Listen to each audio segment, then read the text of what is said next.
Welcome back. This story is called Kurt Cobain. This is the story of why Kurt Cobain killed himself.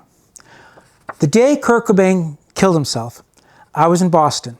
I was in an ice cream shop, and one of the girls working there behind the counter said to another girl working there, "Did you hear about Kurt Cobain?" And the other girl said, "Yes." Well, I did not know what they were talking about because I hadn't heard the news. I thought they were talking about him jumping the fence at a rehab facility, which he had just done a couple weeks earlier.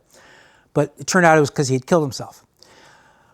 He wrote a suicide note, which, if you recall, Courtney read over the loudspeaker at a park in Seattle. She read the whole note, including commentary. It's a very famous recording of her reading this note.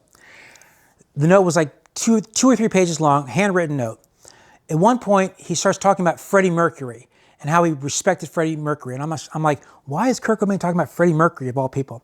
But he really admired Freddie Mercury and he wished he could live like him, I guess. And the entire suicide note gave you no explanation, no reason as to why he killed himself. My thought was, I knew he was a heroin addict. So I thought this must have been heroin related.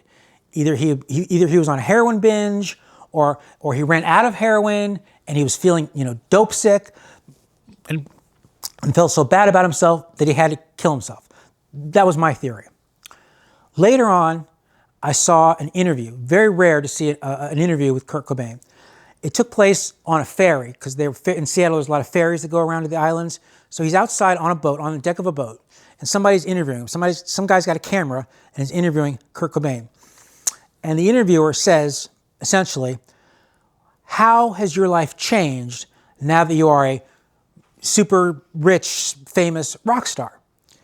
And this is what Kurt Cobain said to the guy.